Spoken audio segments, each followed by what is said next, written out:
Welcome, my friends, to the Sage of Quay Radio Hour, your home for free and critical thinking, and I'm your host, Mike Williams. Tonight, my good friend Sofia Smallstorm returns to the show. The conversation with Sofia is centered around her recent newsletter called the Avatar Update. In that newsletter, she shares her research and insights into a very debilitating injury known as rhabdomyolysis, which can be brought on by extreme exercise and statin drugs. Rhabdo is when the cells in the muscles explode and are left damaged and dying. Rhabdo affects the entire body and in some cases can lead to death. People who engage in extreme or very intense exercise programs, many of which are offered at fitness centers across the country, run the risk of incurring rhabdo. And as we discuss in this show, it's not an injury that should be taken lightly. The discussion with Sofia is wide-ranging and insightful as always, and to kick the conversation off, I asked Sofia to explain rhabdomyolysis, and here is what she had to say. So I was wondering if you can give the audience some background and tell them what exactly is rhabdomyolysis. Well, let's just start with exercise, all right? In the old days, exercise used to be playing tennis, jogging, doing a sport. And then later on, people took up walking, power walking, running even, and we had all the 10Ks and everything. But now there's been a trend toward what's called cross-training. Are you familiar with that? Yes. People like to combine different kinds of exercise to fully develop. The new word is functionality. There's strength, fitness, coordination, functionality in different muscle groups and in different parts of their body. And I guess this was popularized also by the triathlon, that you were considered a truly fit athlete if you could do swim, bike, and run, and all at the same time, even in a competition. So there has been an explosion of a new gym in the world. There are about 3,000 in the world and 332 in California alone, and they're called CrossFit. So you drive around, and I bet you people listening are going to see in their mind's eye, yes, I've seen CrossFit, and CrossFits are popping up everywhere. So CrossFit, the gym, is the brainchild of a guy called Greg Glassman. Greg Glassman was from the San Fernando Valley, Woodland Hills, and he grew up the son of a rocket scientist, and he also had polio as a child. So he was very self-conscious. He used a walker, but he had a tremendous will and determination and still does. And he developed in his gym, he had very good upper body strength. So he was a gymnast. He was able to do upper body lifts and pulls. He was called a ring man in his youth. And he developed a mix of different kinds of training which became the precursor to CrossFit. So he had his program online, and it drew the attention of a lot of adherents. It was a very extreme program, and he eventually developed and opened his own gyms, and he sells those franchises now. So I think CrossFit receives something on the order of 150 franchise applications every month. It is an exercise explosion. And it specializes in teaching people how to push their bodies to the limit and even past the limit. You know, when Jane Fonda began to do her workouts, she would talk about the burn. Yes. Well, personal trainers also have encouraged us to feel the burn. The burn is your muscles telling you that they can't rely on oxygen, what's called respiration. They're not making their energy in the nucleus anymore using oxygen-based metabolism. They are reverting to fermentation. They're making their energy in the cytoplasm of the muscle cells, and they're using sugar. And that produces lactic acid, which is what you get this burn from. So when your muscles say burn, burn, burn, they are now moving into sugar reliance. And it's a non-aerobic, it's anaerobic energy. And it means you are really pushing your limit because you can't do anaerobic energy for very long. The cells, that's a throwback. The cells have retained their ability to make energy from sugar, from, it said, millennia, millions of years ago, when we were life forms on this planet that didn't even exist with oxygen. There was no oxygen then. So anyway, to get back to CrossFit, CrossFit specializes and encourages partner training. That means you and I go to the gym together. Usually the partner is the same gender, but let's just say you and I go together, and let's say we're well matched physically. So we're doing push-ups, and I will do a set of 10 or 20. You will do a set of 10 or 20, whatever our regimen is for the day. And then I'll do a set, you'll do a set. I'll do a set, you'll do a set. And we might transfer to pull-ups. We're still using that same muscle group. I do a set, you do a set. And so we continue, and we get a little bit of a reprieve while the other person is doing the set, but we're really competing against one another. We're working out together, but there's a kind of competition going. And neither one wants to be the loser, right? So the best it can come out is that we end up even. I do a set to match the last set you did, and then we quit. Imagine if you and I aren't a good physical match, and you're much stronger than I am, and I just keep going and going and going because I don't want to be the loser. I can push my body into a state called rhabdomyolysis. It's often incorrectly pronounced rhabdomyolysis, but when you look at the structure of the word, it's YSIS, like paralysis, and not like crisis, ISIS. But it does incorporate a little crisis, or a big crisis, and paralysis eventually. So what happens is, when you reach the point of complete tanking out, your muscle cells just die. They die on the spot. They've gone through all of their stages of different ways of making energy, which are very interesting when you start researching rhabdomyolysis. And you end up with absolutely nothing left. That muscle group will just flat out die.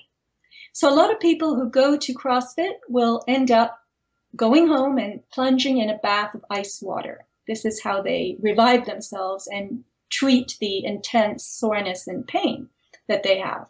Lactic acid being one of the things coursing through their body because they have gone into the fermentation cycle of energy production during their workout. They need a day or two off after the workout. But in certain cases, people have developed this condition called rhabdomyolysis. Coming back from this extreme workout, they find they can't lift their arms to brush their teeth. Their arms are, if it's the arms, they're puffed up. The muscle gets very puffed up, and it's in extreme inflammation, and there's all kinds of fluids. There's a condition caused by rhabdomyolysis where the cell wall is just completely broken down, and all the myoglobin, which is the protein in the muscle cell, goes rushing into the bloodstream. And it's very dangerous to have myoglobin in the blood. That then has to be filtered out by the kidneys. Myoglobin is harmful to the tubules of the kidneys. And the kidneys produce an enzyme called, actually it's a muscle enzyme, creatine kinase, CK. That enzyme will show up in your urine when you have all this myoglobin flowing out of the muscle cells and into the kidneys, which can't remove it. So that's the test they run for a person who has rhabdomyolysis.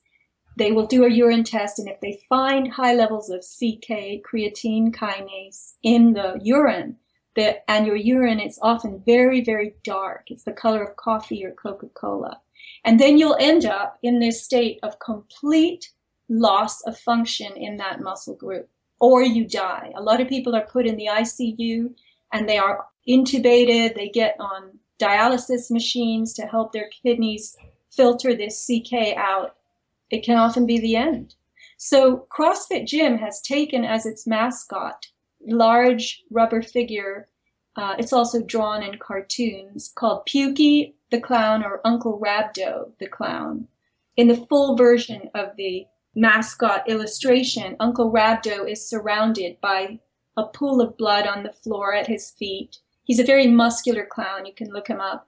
And he has his guts spilled on the floor. Sometimes there's a kidney on the floor who's hooked up to a dialysis machine. And CrossFit claims that it's actually disclosing this is a danger by using this as its mascot.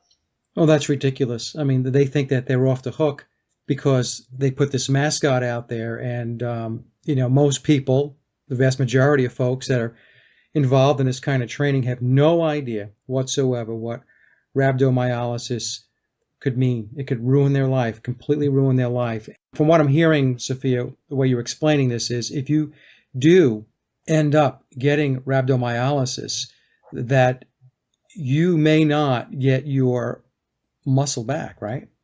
Right. You may end up with weakness, and you end up with, if you survive, not everybody survives, you have this jelly in place of the muscle that you lost. You have very flabby area there, and you can't do a lot of work. Those muscles, they're not working anymore.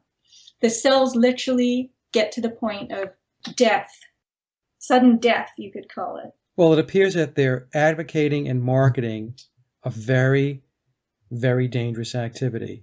I don't know what people think they're going to get out of it. I mean, to be honest with you, if I had gone to a gym someplace and their mascot was a clown that was defecating on itself and had bodily organs and whatever hanging out on a dialysis machine, I probably wouldn't sign up for that gym. Well, Glassman told the New York Times that CrossFit workouts can kill you. If you find the notion of falling off the rings and breaking your neck foreign to you, then we don't want you in our ranks. And the ranks of CrossFit adherents are people who are really dedicated fitness freaks. They are not quitters. They pride themselves on being extreme exercise enthusiasts. They will go to the point that they might even brag that they survived rhabdo. I don't know. I mean, I'm not casting judgment on any of this because I have pushed myself to extremes in my own life. And in fact, I ran a marathon without adequate training. I did a couple of long runs beforehand, and I actually had to work the day before the marathon, and I ate one bagel. That was it. I was in New York working in the marathon environment, and that's all I had time to eat the day before running 26 miles. And I'll tell you something, after that marathon, I went to the bathroom. I saw in the toilet pee that was the color of coffee. And I thought it was from dehydration. Yeah. I thought, my God, I just got really dehydrated running so much, but it was rhabdo. And it comes from marathon running as well. I mean, there are a lot of conditions that can produce rhabdomyolysis, including the extreme exercise. For instance, when you have crush syndrome, if you're trapped under earthquake debris or a car or a bus, you're in an auto accident and you're pinned, the muscle cells will crush and the cell membranes will break. They'll be destroyed by the crushing, and then you'll have myoglobin just flowing into the bloodstream, and you'll have the same issue with the CK and the kidneys. So a lot of people who are in crush situations have rhabdomyolysis. Now, another thing that causes rhabdomyolysis, and this is the really interesting part of my newsletter, statin drugs. I had heard when I was discussing rhabdo with a person who's an MD, she just said very offhandedly, statin drugs give you rhabdo. And I said, they do? And I needed to know why. So I started researching it. The other things are high consumption of alcohol, cocaine, amphetamines, drugs like ecstasy, LSD, snake bite, third-degree burns, blocked blood vessels, hypothyroidism, heat stroke is listed. A lot of people have what's called myalgia. Myalgia is muscle pain in medicalese. And generally you have myalgia when your muscles are fatigued. The cells, the tissues could be inflamed. And we're talking here striated muscle. There's two kinds of muscles. The smooth muscle that makes up your organs, like your intestines. And then there's the striated muscle, which is your skeletal muscle. There is an article written by a very brilliant researcher called Stephanie Seneff. She's at MIT. She's a biophysicist. And this woman, her work is really supreme. It blows away anyone else's that I've ever seen in many subjects. I'm speaking a bit exuberantly here, but she's definitely worth reading. Seneff, Seneff. So she wrote a piece called Statins and Myoglobin, How Muscle Pain and Weakness Progress to Heart, Lung, and Kidney Failure. Apparently, these statin drugs that 1 out of 4 people in America are on, and they're even starting to prescribe them for children. And why do we give statins? We give statins to lower the cholesterol in the bloodstream, serum cholesterol, particularly the ratio of HDL and LDL, which are mistakenly termed cholesterol by the medical field, and they are not cholesterol at all. So regardless, let's just focus on cholesterol. Cholesterol, Dr. Seneff writes, is a vital nutrient without which mammalian cells cannot survive. And it is inconceivable to me that crippling the body's ability to synthesize cholesterol can ever be a good idea. So statin drugs, she says, deplete cholesterol, leading to destabilization of cell membranes from head to toe. The most commonly reported side effects to statin therapy are muscle pain and weakness. And if they are left unchecked, they can progress to this state called rhabdomyolysis and kidney failure. So people get muscle weakness in the lungs. That leads to breathing difficulties. And in the heart, it leads to heart failure. So, Mike, do you know anyone on statins? I do know people that are on statins, family members that are on statin drugs to lower cholesterol. And I have warned friends of mine who are on statins that, number one, it's not a good idea to take them at all. But I even have sent this newsletter to them saying, would you please just read about how statin drugs cause rhabdomyolysis, that this is why you have shortness of breath right now and you're not able to exercise so much. But one of the things that statins cut in half, I call them gunners for cholesterol. They're actually like gunners. They'll shoot the cholesterol out of your cell membrane.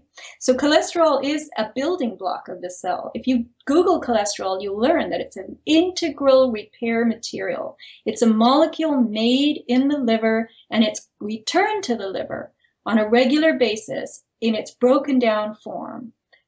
In order to be rebuilt by the liver. It's one of those molecules that we recycle in the body. Statins also reduce this coenzyme Q10 called CoQ10. Right. I didn't have the space in my newsletter to write a lot about CoQ10, but it's apparently very important. And the heart depends on it to replenish the energy for its contractions, its pumping, which it does. The heart is a tireless part of your body. It doesn't quit. It has to go 24/7. I'm thinking about people that I know that are on statin drugs, trying to get their cholesterol down. And I do know that before we did the show, I did see a lot of articles that Dr. Mercola has put up with regard to the dangers of statin drugs. And aside from the rhabdo, I wrote a couple of things down that statin drugs have been directly linked to. And he says that there are over 300 side effects, and they include cognitive loss, neuropathy, anemia, frequent fevers, cataracts, sexual dysfunction, an increase in cancer risk, pancreatic dysfunction, immune system suppression. You mentioned the muscle problems.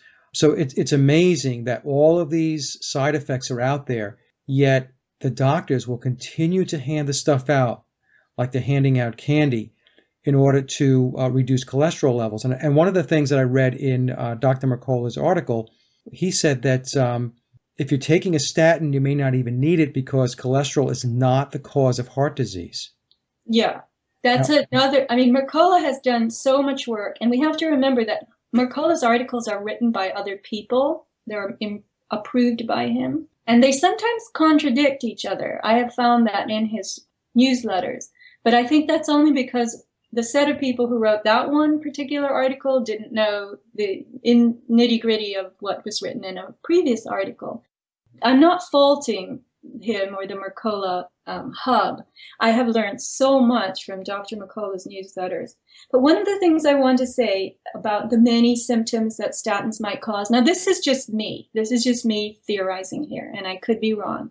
So one of the things I learned from an interview Dr. Mercola did with Dr. Ron Rosedale, It's a fascinating interview. It's not very long, but it's very, very groundbreaking. It'll shatter your paradigm. Doctors refer to cholesterol levels. They refer to a ratio of HDL to LDL, right? You've heard this? Yes. And they say it's not how much cholesterol you have, it's your ratio of HDL and LDL that really matters. You want a lot of the good cholesterol, HDL, and you want little of the bad cholesterol, LDL. Now, what I learned from that interview, if I can hear correctly, what I learned was that HDL and LDL are not even cholesterol. HDL stands for high density lipoprotein, and LDL stands for low density lipoprotein. And in my understanding of what proteins do in the body, they are fundaments for repairs. They're like bricks. The cells use proteins. Proteins are structural things that the cells have to employ to rebuild. And proteins are also taxicabs. They are carriers of nutrients. They transport and they build. So for instance, we've all heard of hemoglobin. It's the protein in the blood that is the taxi for oxygen.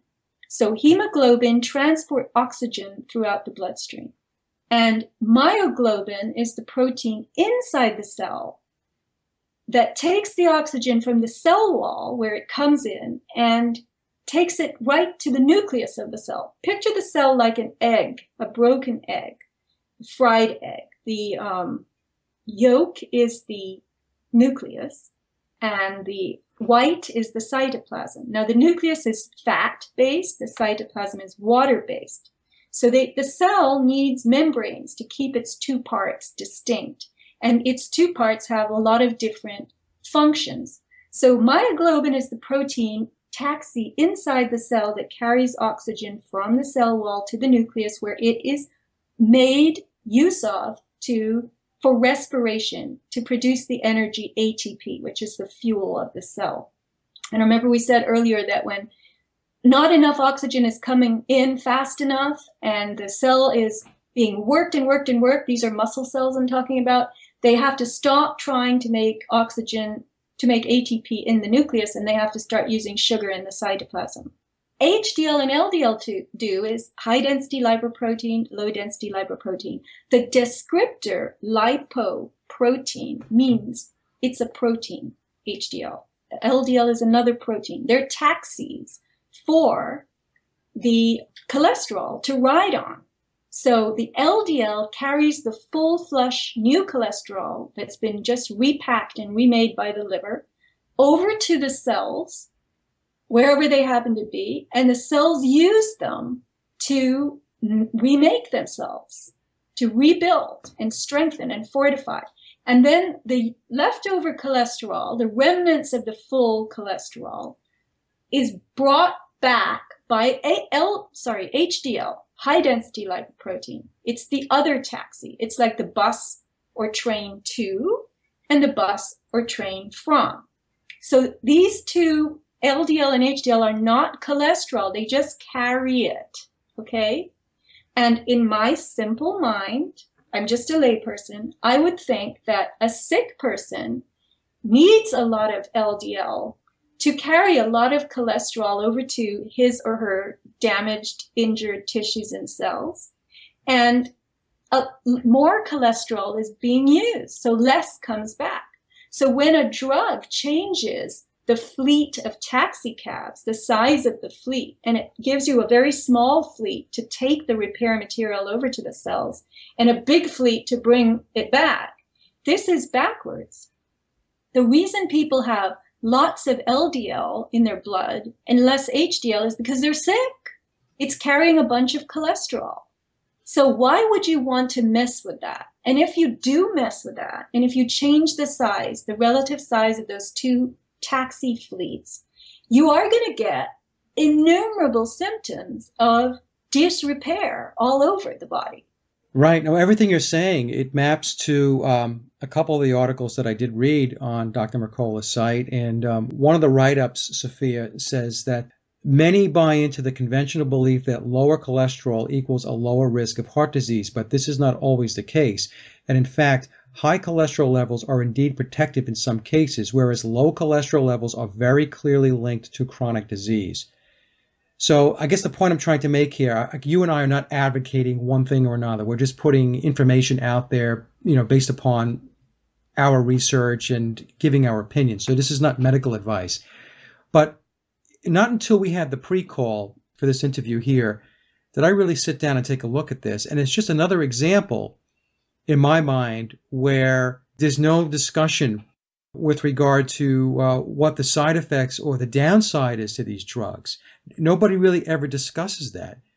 I guess it's up to the patient, to read the label, if you will, but the doctor never talks about this. I'm going to read from the CNF article. This essay will develop an argument for why, over time, a statin user may become increasingly weak, in some cases to the point of major disability.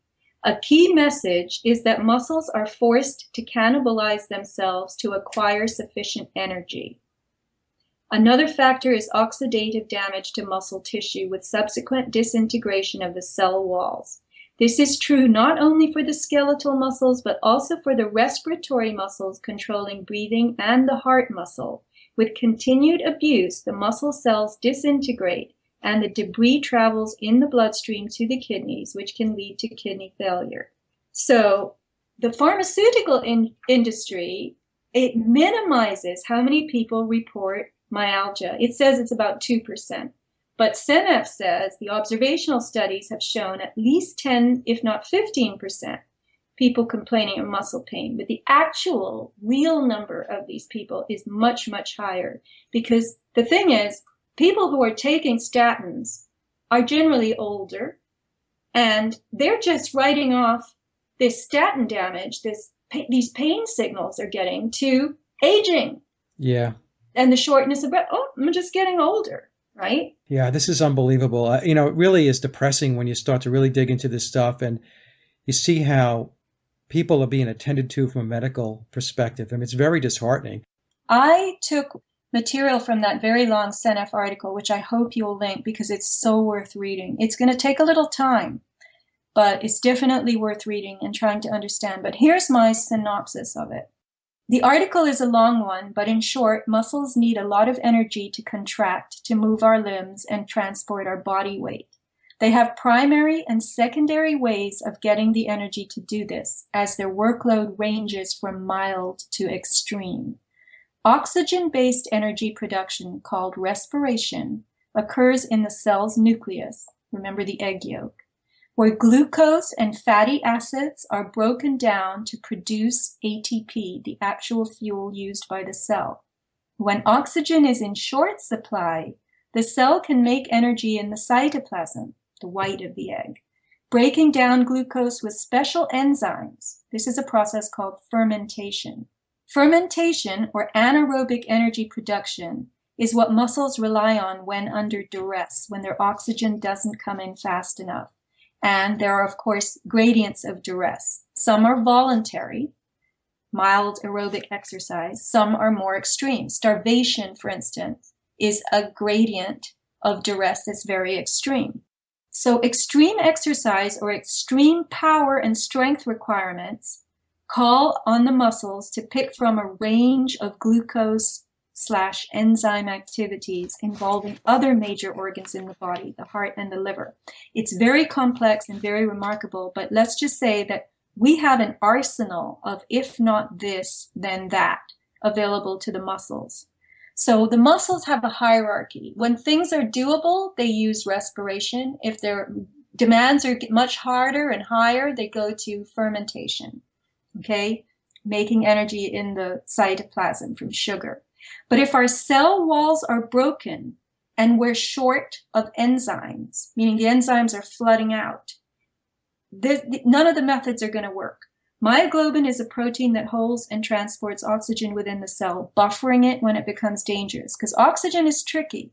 It's not only corrosive, but there are other agents like free radicals who like to bond with oxygen. So when the cell walls crash and myoglobin flows out, there's no taxi to take the oxygen to the nucleus, and therefore there's no aerobic respiration.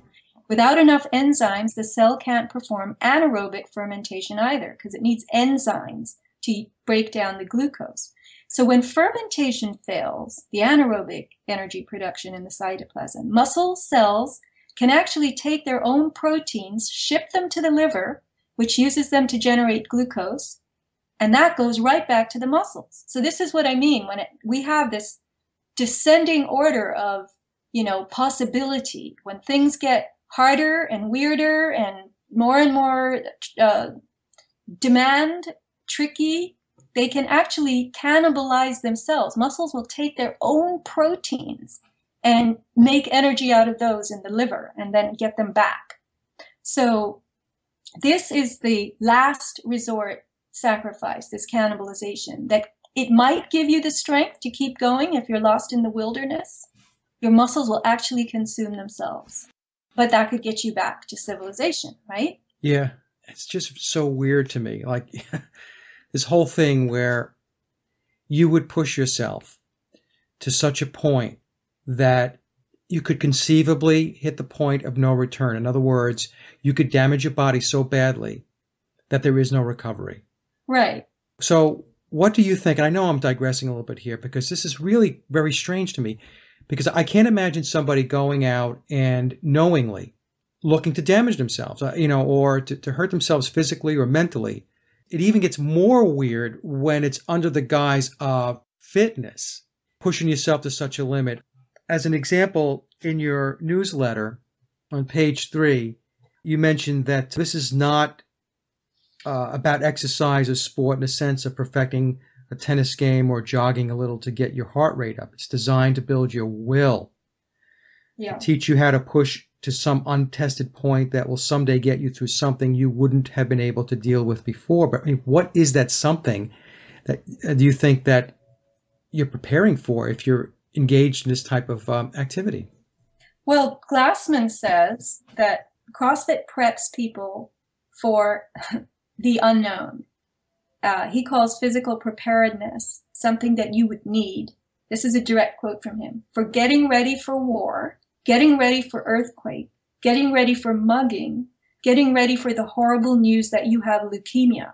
So somehow he is equating the ability to push through pain into fermentation, into self-consumption of the muscles as a way to harden yourself for this future that might possibly have these devastating events in it, and that this will make you tough enough. Well, I'll tell you something, Mike. After I ran that marathon that I didn't train for, because I could run 10 miles easily, 12 miles. I ran, 17 miles one day, and I didn't do the proper training, months and months and months of very systematic training to get this distance under your belt that you would have no trouble with. So I had terrible trouble after that marathon. I had horrible depression. I had not just soreness, but outright injuries. I was going nuts. I was in my 20s and I was losing it. And it was all because of physical exhaustion. And it went on for months. I was in a very bad physical state and even a mental state. And I'll tell you something, if I had found myself in a war or an earthquake at that point, I would have been mush. Yeah, it would have been of no benefit. Exactly. So I think that this idea, America, it comes from the reality shows on TV. People really want to make themselves as tough as possible. And to them, it's done in a gym. And this group mentality where you've got a trainer barking orders at you in these group settings, group training settings, which are going on in every gym now. There's the 24-hour fitness has the Ignite team training. This all is spawned by CrossFit, but CrossFit is its own very elite brand. And the people who go to CrossFit, they are the toughest. And I admire them. And I think the only way you might push into those realms of total depletion, where your muscles go down the list, they break every kind of rule they know, and they have these more and more intense methodologies to get energy because they're doing it in a situation of life or death. You can consume yourself in a situation that you're either going to live or die because that's what it takes, but not in a gym. And the only reason people do it in these gyms is because they're in a setting which there's a whip cracking, and it's a mental whip. And, I fear the day when we have a lot of rhabdo survivors in wheelchairs saying, I survived rhabdo, and this was the workout that did it to me. Yeah, and be proud of the fact that it puts you into this state. It is something that you need to put on your mantle as a trophy. It's very, very weird. As you were speaking, Sofia, I was thinking to myself, I wonder if in these gyms where they have these types of workouts, if they actually have some kind of disclosure or at least some kind of orientation for people who are going to undertake this type of exercise to let them know, look, if you take this to the extreme, you could be damaging yourself for life. I don't know. I don't even know if you have an answer for that, but I'm just thinking, I guess what I'm struggling with is how do these gyms get away with this? How do they get away with marketing and advertising something that is clearly propagating a health hazard, and it could be a very, very severe health hazard? Well, it's really in the hands of the user. I mean, CrossFit is one of those gyms that has equipment to do a lot of intense training. And it's, I guess you could say its mantra is to train intensely so that you perfect your fitness in many different areas. I'm trying to see where I wrote them all down. Here it is. The defining characteristic of CrossFit is the intensity. The programs are hard as hell. Its prescription, as the guide states, is for constantly varied, high-intensity, functional movements that will optimize physical competence in 10 physical domains: cardiovascular and respiratory endurance, stamina, strength, flexibility, power, speed, coordination, agility, balance, and accuracy. So these are 10 areas where people want to excel. And they're in a group setting, they're working with a partner. To me, that's the key. You have to be in the culture in order to not heed your body's signals of extreme and acute distress. Listen, Mike, I am 57 years old, and I ignored warning signs when I was younger. I was on a 10-mile run one day, and I wasn't used to running 10 miles at that time, and I just went trotting off. And then I turned around and had to run 5 miles back. And somewhere 2 miles short of returning back to where I started, this thing went off in my knee. It was a twang, and it was painful. Well, I had 2 miles to go. I had nobody to call. I was in college, so nobody had a car anyway. And I didn't have a dime on me. It was in the days when you didn't carry cell phones. And I had to run home. 2 miles, and my knee got worse and worse and worse and worse, and I was limping by the time I returned. And you know what? I couldn't run for the next 2 months. I had to walk. I took 6-mile walks, which took a long time and weren't nearly as much fun. But today, if I had that kind of twinge, I'd quit. I'd run a few more steps. I could feel it getting worse, and I would say, that's it, you're going to walk. Hitch a ride, but don't run on this. Part of that is experience. And so what I don't understand, and I wrote to a guy who had posted on CrossFit, he's a bodybuilder. He never answered me. I asked the question, what is it that makes people disregard the pains and the twinges that signal that something is failing? In my body, it's usually a tendon. The tendon is the end of the muscle. It's this very tough, thinner part of the muscle in terms of its width, but it's what grows into the bone. And when the muscle just contracts and contracts and contracts and contracts to the point of exhaustion, that tendon, it's going to go. It's going to start breaking, tearing. That's my body. I would never even get to rhabdo because one of my tendon connections would go. That's the whole mind over body rationalization I think a lot of these folks go through, these people that into these extreme workouts. Like I had heard of CrossFit and all that stuff, but I just had no idea until you wrote this newsletter how intense it was. The old saying in the gym, no pain, no gain. I never bought into that. You know, if your body hurts, if you're doing something in the gym and your body hurts, stop doing it. And I know guys, friends of mine that were into bodybuilding, Sophia, and I would get some pain because I was in the gym and I would stop. And they're like, oh, you're not tough. You got to keep going. Keep going. A lot of these guys, they wound up having damaged joints, ligaments for a very long time or even for life. Right. Or you'll get a chronic injury, because I want to also get into my inflammation discussion because this is so important. And I had a friend, she's a nutritionist. She's very wise. She's an older woman and she knows her stuff. And she sent me this little post somewhere from the internet on inflammation, and I will send it to you. But the short of it is this: inflammation is the body's response to injury. So when an area is ailing, it could be an organ, it could be tissues in an area. You could have sprained your ankle or something, fallen down, gotten a bump.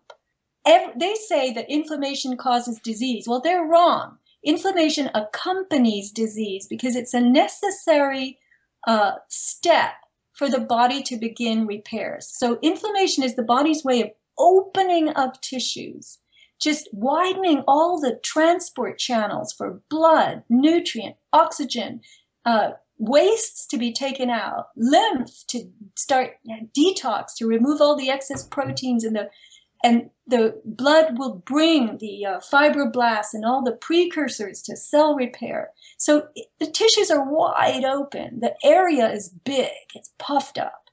And it often gets hot because the body is saying, all right, I'm going to elevate the temperature here just in case there's a wound and there's influx of bacteria. Bacteria don't do well with heat. That's why an area in your body will heat up. So what do coaches and trainers and doctors tell us? They tell us ice. Ice, elevate, compress. Ice, compress, elevate, ICE. And take painkillers and anti-inflammatories. So why would you want to elevate a sprained ankle, which your body has puffed up nicely, in order to open up those transport channels? Why would you want to elevate it to drain all the blood out? Number two, why would you want to put ice on it, freezing and constricting those tissues that are nice and big and puffy for the repairs to start? Why would you want to ice that? Why would you want to compress, put a tight brace or bandage, tight ace bandage, wrap it up, pour it, they tell you? Why do you want to push all that tissue closed, right? And then why would you take anti-inflammatories that are drugs that constrict the tissues? The body has told you it rigidifies that area too. It makes it stiff, it makes it hard to use and painful. What is it telling you? It's telling you, don't use this ankle. I'm fixing it. I took a first aid course back in college, you know. That's been around for God knows how long, and people are still doing that. It's coming around now where some doctors are saying that that's not the way to go. But still the vast majority of them are doing exactly what you said that they're making folks do, and it's counterproductive to what the body is trying to do to get you healed. Right. I put a post up on prostate resection, Mike, on my blog, sofiasmallstorm.com, because I was just so horrified. Oh, yeah. I've been reading a book by a woman who went to medical school, and she subsequently, she got her MD, but she didn't practice orthodox medicine. She practiced only natural medicine. And in this book, she writes about the trials and tribulations of med school, and she explains on her various rotations when she's in the last 2 years doing clinical stuff, the different wards and departments and the things that they do to people. So we've all heard that men, as they age, can develop an enlarged prostate, right? Right. The prostate is a gland that is part of the male reproductive system. It makes this, I could not even find the name for this fluid, but a milky white fluid that makes up the 30% of semen is made by the prostate, this milky substrate in which the sperm are carried. So the prostate can enlarge as men get older, and they tell you it's normal. It's just very common, and it's partly there's a hereditary cofactor, and they send you in for a prostate resection. This is a procedure, they call it minimally invasive. They pat themselves on the back for that. But what is it? The prostate resection, I mention this word to people now, and they all say, oh, my dad had that, or yeah, my uncle had, or my brother had that. Oh, these people go in, and I guess they're urologists or surgeons, and they shave that prostate down in size. Yep. So why is the prostate enlarged? Let me explain something here. It's enlarged because it's inflamed. They don't tell you it's inflamed because it's not doing well, and it's become puffed and bigger so repairs can take place in it. It's missing nutrients. Iodine is one of the nutrients that is missing in lots of people, and it causes enlarged prostates. So iodine deficiency, any number of things. But the prostate is swollen. That's an enlarged prostate. It's an inflamed prostate. It's sick. It's hurting. It's ailing. And the medical world goes in and shaves it, makes it smaller, cuts it down. And they do this by burning the tissue, cauterizing it. Now they have a smaller prostate in the man. They fixed it. Now it's not going to press on his bladder and cause him to have to go to the bathroom all the time. The question becomes, though, what does that do internally when you shave the prostate down? You're actually altering this part of the body, this organ. So I wonder if they even know what that means from a functionality perspective from that point forward.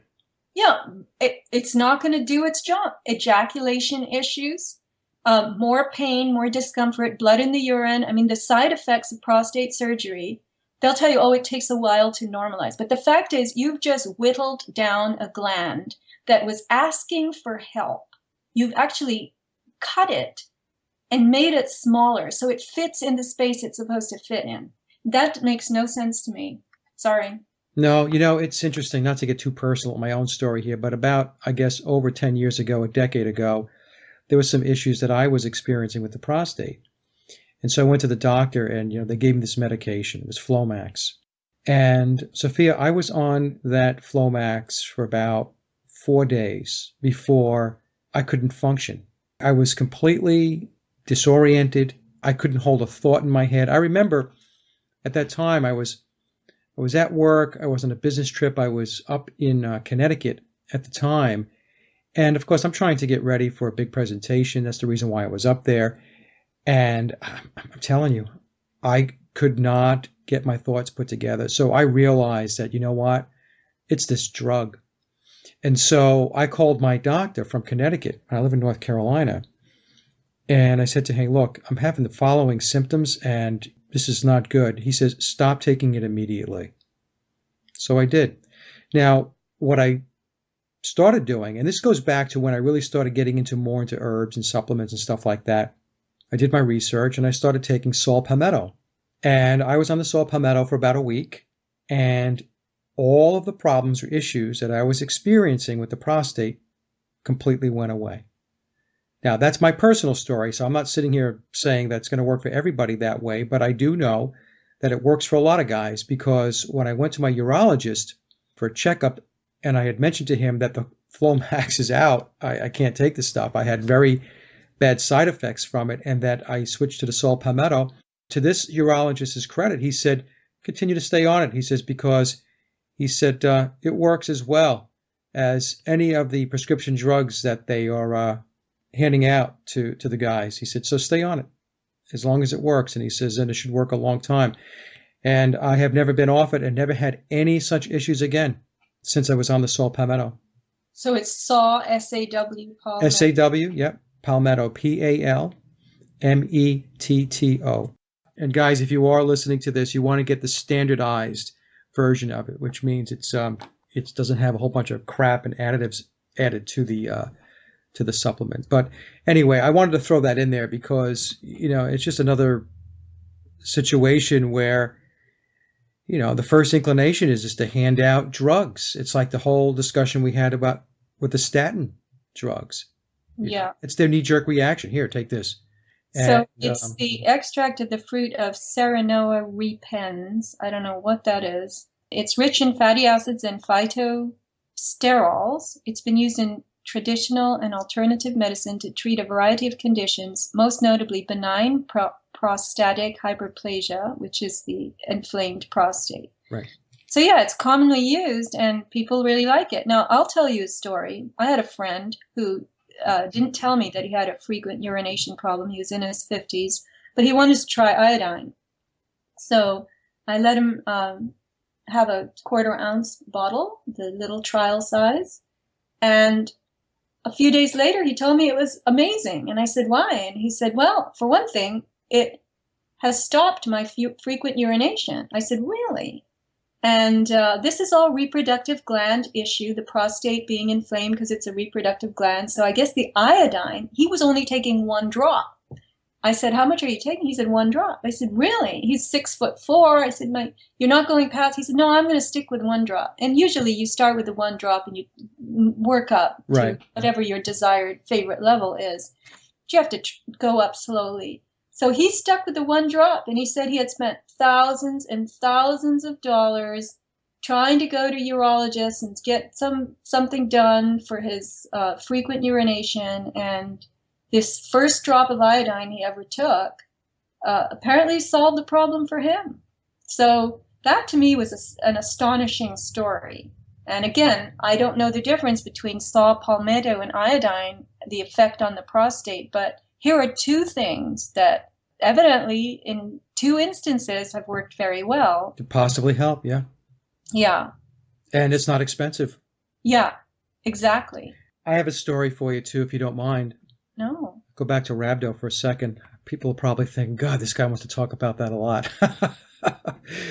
But I mentioned to you before we got started here that I had a little issue over the weekend where I wound up going to the urgent care after waiting a couple of days. I probably shouldn't have waited, but that's me. But in any case, big tree had fallen down in my yard. Storm had blew in, and so the next day I was out at 9 o'clock in the morning. Like I mentioned, I live in North Carolina, and it was warm. It was 80 degrees already by 9 a.m. So I was out there with my chainsaw, and I'm going to take this tree down, cut it up, and drag it out to the front where the town will take it. And so, Sophia, what happened was I'm out there, and so the temperature went from 80 degrees to 91 within 2 hours. I was out there between 9 and 11, and I did take water breaks every once in a while. I'm not dumb. I knew that I had to hydrate myself, but evidently I didn't do it enough. So what had happened was when it was pushing around 11 a.m. and I was dragging these very large limbs by myself, I would use the chainsaw, cut the limb. It was a very big tree, so some of these limbs are very large, and so I would drag them from the backyard all the way to the front. So I got to the point where I was dragging one of these limbs, and I literally had to stop because I was out of breath, and I was fatigued, and I started getting pressure in my chest. And so I listened to my body, and my body was basically saying, you need to stop, like right now. So I just stopped, and I went inside, had a bottle of water, and I decided I have to relax the rest of the day. But what had happened was from Friday, Saturday, Sunday into yesterday, my body was not reacting properly. I was getting these little twinges in my body. I was getting them near my heart area, the sternum, the right-hand side of my body, my shoulder blades. I was getting like a tingling sensation in my forearms and so on. So I started to get a bit concerned because I thought to myself, maybe there was like a minor stroke, or maybe I taxed my heart too much. And I do try to take care of myself because like you, I'm 57 years old also. And I do work out. I try to watch what I eat. I try to do all the right things. I try to stay very healthy. But, you reach a certain age, not to say you're old, but, you can't be doing things at 57 that you used to do at 37 or 27, right? So anyway, long story short is yesterday I decided, okay, enough is enough. I need to go get it checked out. And I'm not a big fan of running to the doctor. That's another problem that I have. And so I get there, and they check things out, EKG. They did an X-ray of the chest area, and they did a urine test. And the reason why they did the urine test is they wanted to make sure I didn't have rhabdo. And the doctor specifically mentioned that to me. She said to me that you would be amazed at how many people come into this office on these hot summer days down here in North Carolina, and they push their body past the limit, and they wind up with rhabdomyolysis. Wow. It's more common than we think, and it doesn't just come out of the gym world. Even if you're doing things outside of the gym or you're not doing any kind of that extreme type of exercise, if you're working out in your yard, and especially if it's very hot and you push and push and push, the same thing could happen. And the doctor said the same thing that you had said, that I guess there's certain ranges of rhabdomyolysis that you can have. I mean, you can have something that's, it's minor, and you can have acute. If it gets to the point, though, where it's acute, you will not recover. It's not recoverable at a certain point. Right. So it all depends on the demands you're placing on the muscles. And there is the systemic rhabdo, which is what the statin drugs give you, because they cause the failure of the cell walls in the muscle cells because they shoot out the cholesterol. And that is a system-wide, it's in all your muscles, and that leads to the myalgia and the pain, which people don't understand is caused by the drugs they're taking, by this particular condition that's starting to spread. But then there's what they call local rhabdo, which comes from overuse of a particular muscle group. And that ends up being systemic as well, because that myoglobin is flowing throughout your body. It's in your blood, and it's definitely going to wind up in the kidneys and destroy the tubules in the kidneys. But again, Glassman is now worth hundreds of millions of dollars. He's got the fastest growing gym in the universe. He's flanked by 80 lawyers, and they have not lost a lawsuit. They've had rhabdo lawsuits. But once again, I have to say it's the user. It's the user who needs to pay attention to his or her own body. And this group, this culture that you get sucked into. Okay, so there's a gym here that used to be called SEAL Fit, and it was created by some Navy SEALs, ex-Navy SEALs. And I would see the SEAL Fit guys on the beach. And these people dressed in camo, and they would have backpacks, and they would be doing push-ups and different kinds of beach workouts. And I heard the trainer screaming at them one day. First, I thought it was the real SEALs, that the military was coming to the beach and working out, which they occasionally do, but they usually do it up in Oceanside at Camp Pendleton, not in Del Mar and Cardiff and the areas of the beach that I go to. So here I am, I'm watching these guys, and the trainer is saying to them, "Come on, get some sand in your ears, come on." And I'm thinking, get some sand in your ears? This is not the military. This is something else. And sure enough, they were rubbing their heads in the sand and trying to get sand in their ears to give themselves the extreme discomfort of an extreme workout, right? Well, SEAL Fit has become CrossFit now, of course. Again, I'm going to take Glassman's side for a minute. CrossFit has its different levels of workouts. It's got a pregnant women's workout, it's got a workout for the elderly, the overweight, and then it's got the SEAL workout. So what does Glassman say? He says, no SEAL is going to do the fat people's workout, but the fat people will do the SEAL workout, just to try it, right?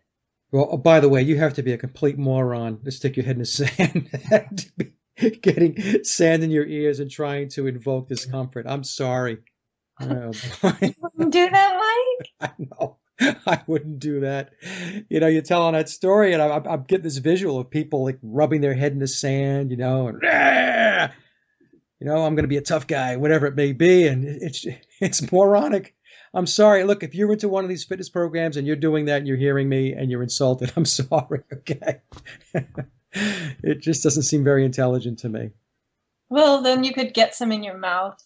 Yeah.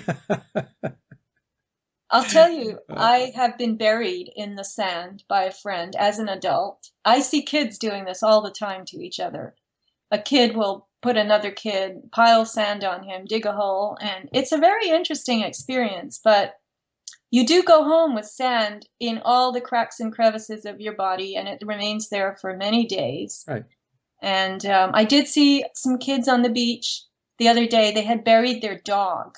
Its head was sticking out. No, it loved it. It was a hot day. Okay. And it was very happy. And it was buried up to the neck. I'll tell you, that was a strange sight to see this dog with its head out, just kind of looking.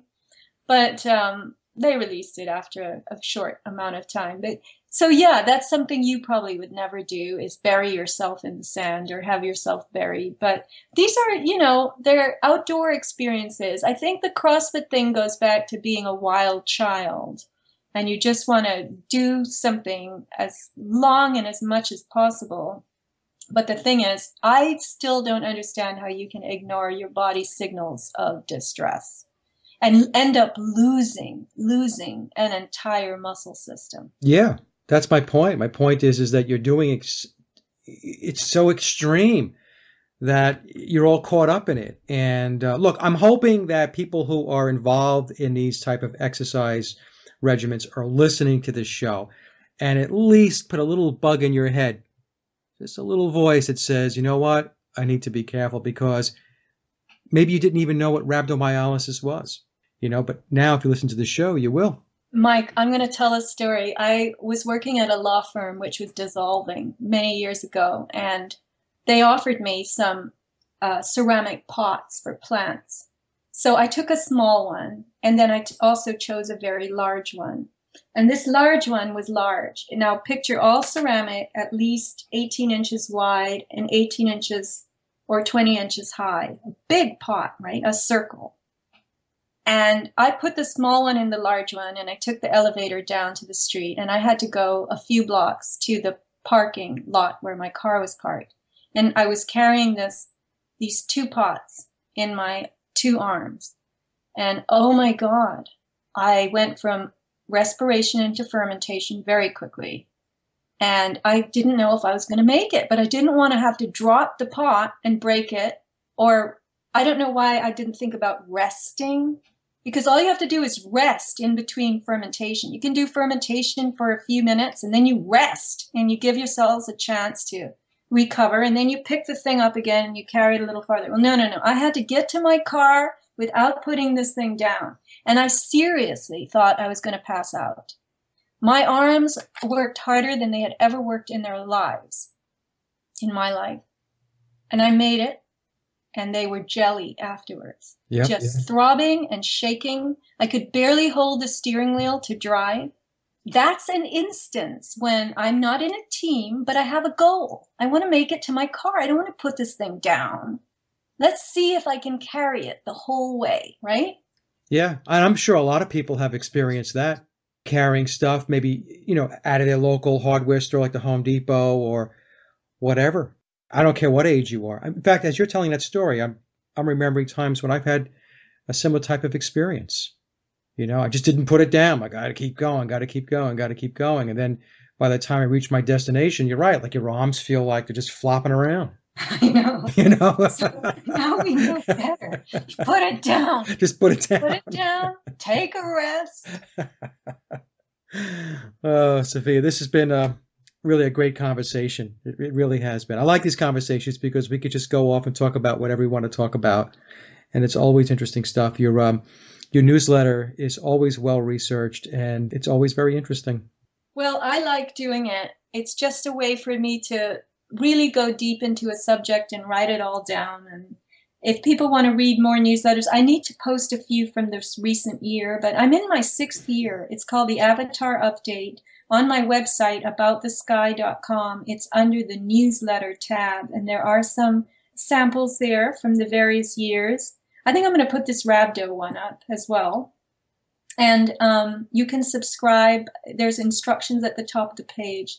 So you would have to subscribe to it, and not everybody wants to do that, so I don't blame you. But I am starting to do more radio shows about the newsletter.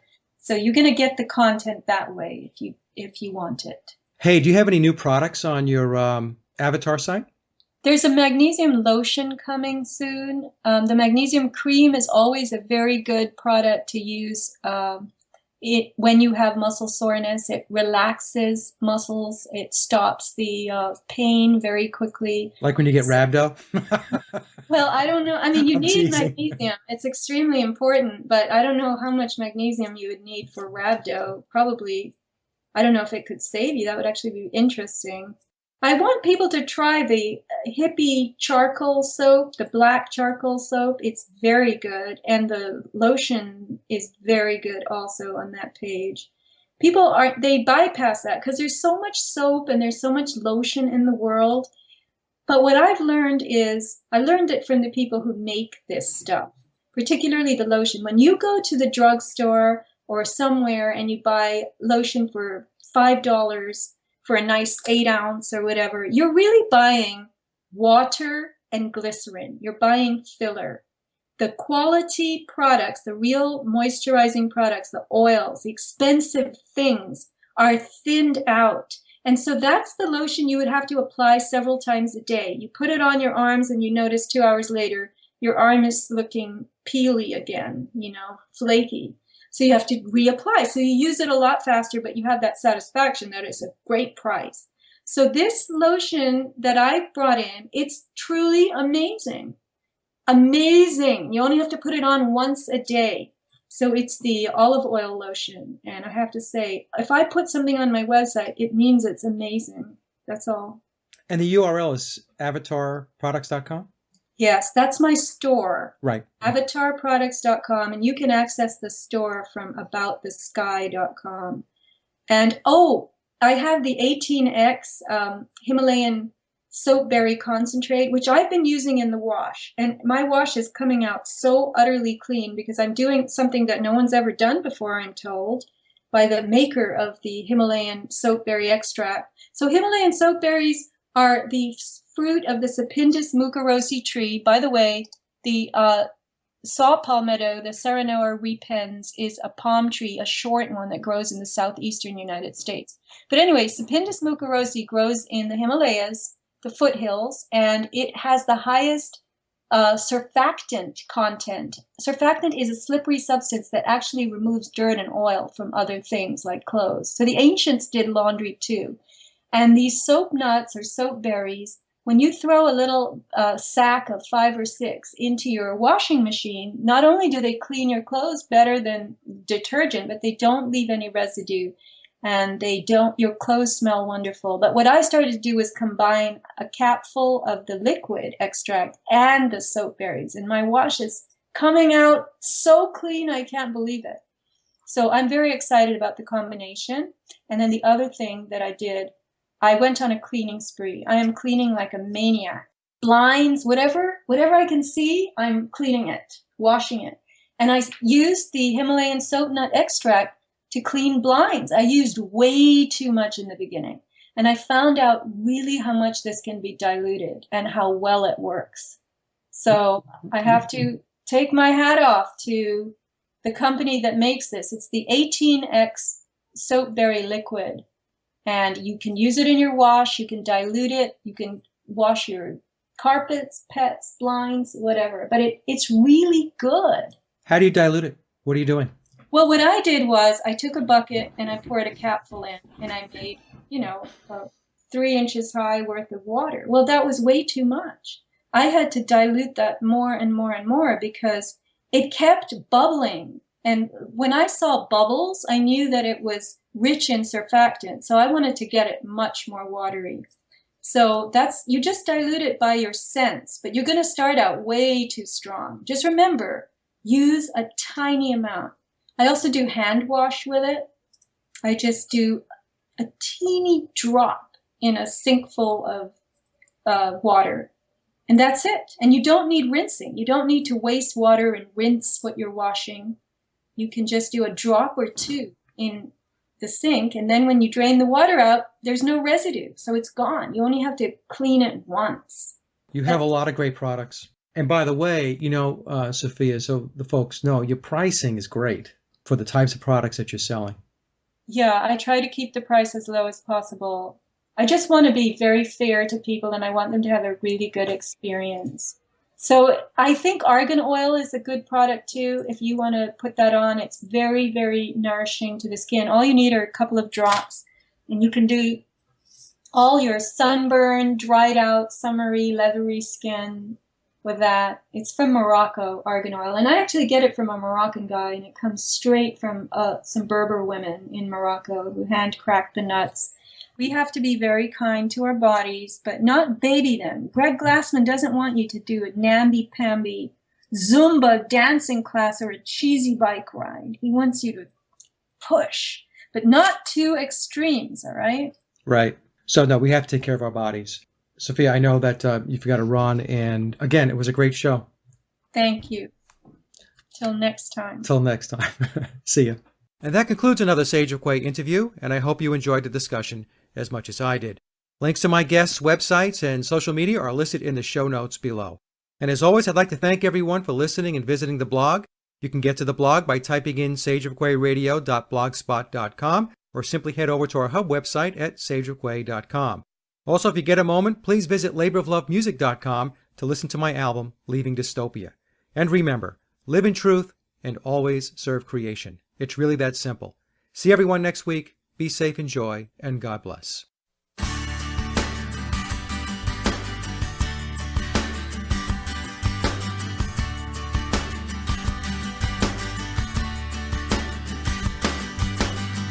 I just wanna be left alone.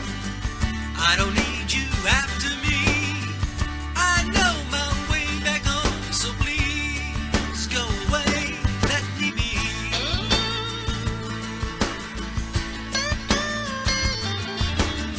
And I'll drink what I want to drink. I don't need your ball and chain. And I'll think what I want to think. And I think, yeah, you're all insane.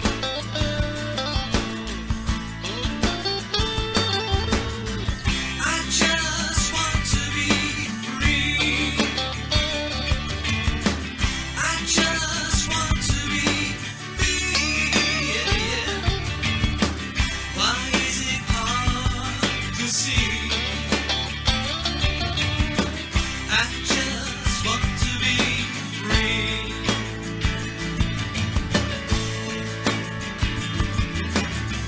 What's up with all your rules? Telling me it's time